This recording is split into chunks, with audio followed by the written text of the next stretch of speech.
تلاوت میں ضرور کرتا ہوں روز 1 گھنٹہ.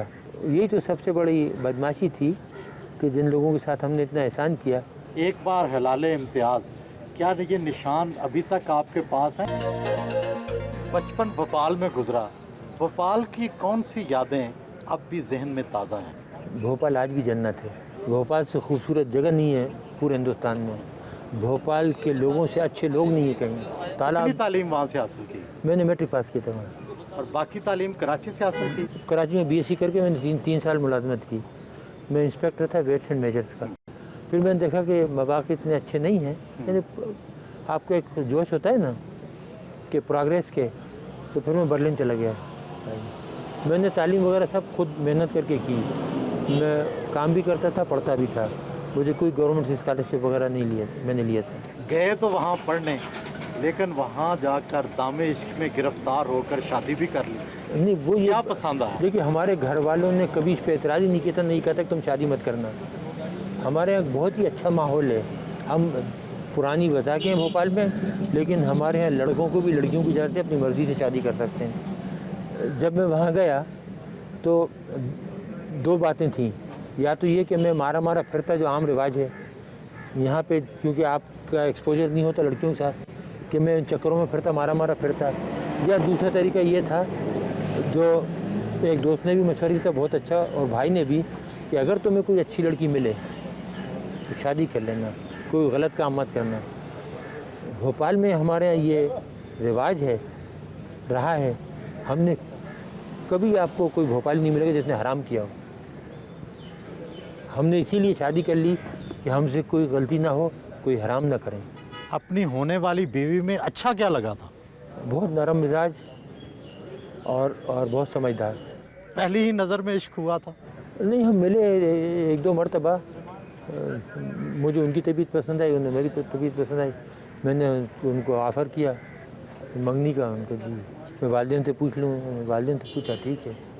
منگنی کے لیے ہم برلن میں تھے اس وقت. اور پھر شادی ہماری ہالینڈ میں ہوئی، ایمبیسی میں، پاکستان ایمبیسی میں. اور قدرت اللہ شہاب میرے گواہ تھے، اور نکاح جمیل الدین حسن صاحب نے پڑھایا تھا. ابھی بھی ان حالات میں جس طرح بیگم نے ساتھ دیا ہے، شاید ہی کوئی پاکستانی عورت ساتھ دے سکتی. کھانے کون سے پسند ہیں؟ بریانی بہت پسند کرتے ہیں، پراٹھے پسند کرتے ہیں، شامی کباب، قورمہ، عربی کا گوشت، پکا بھی لیتے ہیں؟ بھنڈی. کھانا بڑے اعلیٰ دیکھ پکاتا ہوں. جب میں نے PhD کی تھیسس ڈیفینڈ کرا تھا تو میرے جو پروفیسر تھے ہالینڈ کے، وہ بیلجیم آئے، بہت مشہور بین الاقوامی شہرت کے پروفیسر تھے. تو میں نے کھانا پکایا تھا ان کے لیے. تو انہوں نے جب کھانا کھا کے تو میری بیگم سے کہا کہ اس نے تو اپنے 7-8 سال ویسے ہی ضائع کر دیے، اب نوکری کرتا پھرے گا. یہ اتنا اچھا کھانا پکاتا، اگر ایک ریسٹورنٹ کھول لیتا تو اب تک یہ کروڑ پتی ہو جاتا. طویل نظر بندی کاٹی، آپ کے روزانہ معمولات کیا ہوتے ہیں؟ فجر کی نماز پڑھی، بلیوں کو کھانا دیا، اپنے اسٹاف کے لیے چائے بنائی. اسٹاف کے لیے چائے خود بناتے ہیں؟ ہمیشہ خود بناتا ہوں ان کے لیے. ان کے لیے چائے بنائی، ان کے لیے جلیبی ٹیبل پہ رکھیں. اچھا، اس کے بعد میں نے بیگم اٹھ گئیں، ان کے ساتھ ناشتہ کیا، بلیوں کو کھانا دیا، ان کے ساتھ ناشتہ کیا. اس کے بعد تھوڑی واکنگ کی باہر. اس کے بعد آ کر بیٹھا، تلاوت کی. تلاوت میں ضرور کرتا ہوں روز 1 گھنٹہ. اخبار پہ نظر ڈالی. اس کے بعد نرس آ گئی، ڈاکٹر آ گئے. انہوں نے دیکھا کہ ابھی زندہ ہے، حیات ہے، اس کا دل دھڑک رہا ہے نہیں دھڑک رہا. اچھا، اس کے بعد فزیوتھراپسٹ آ گئے، انہوں نے ایکسرسائزز کرائیں. تو 12 بج جاتے ہیں. اچھا، 12 بج گئے. اس کے بعد 5-10 منٹ بیٹھے، TV دیکھا، لنچ کیا بیگم کے ساتھ، ظہر پڑھی، تھوڑا ریسٹ کر لیا، اٹھے. اس کے بعد بیگم کے لیے سب سے پہلا کام، بیگم کے لیے اگر سردی کا سیزن ہے تو ان کے لیے گرم شوکو بنائی، چاکلیٹ. اور اگر سردی کا سیزن، گرمی کا سیزن جیسے آج کل، تو ان کے لیے لسی بنائی، اور اس کے اندر آم کا رس ملایا، اور ان کو گلاس جا کے دیا. وہ اتنے میں اٹھ کے آ گئیں تو ان کو لسی دی، اور اس کے بعد اپنے لیے کافی بنائی. بیٹھ گئے. دونوں بیٹیاں کہاں مقیم ہیں؟ چھوٹی بیٹی تو ہمارے گھر کے پاس ہی رہتی ہے بالکل. اس کی 3 بچیاں ہیں ماشاءاللہ. اور بڑی بیٹی جو دبئی ہوتی ہے، اس کی جو بیٹی ہے نواسی، وہ ہمارے ساتھ ہی رہتی ہے.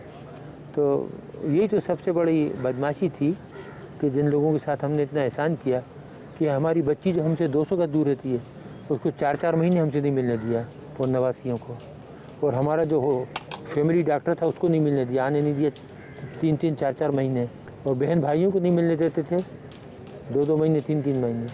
اور آپ ابھی بھی دیکھ لیں کہ کورٹ کے آرڈر کے باوجود کس طرح لوگوں کو پریشان کر رہے ہیں آپ لوگوں کو۔ 2 بار نشان امتیاز ملا، 1 بار ہلال امتیاز، کیا یہ نشان ابھی تک آپ کے پاس ہیں یا یہ بھی واپس لے لیے گئے؟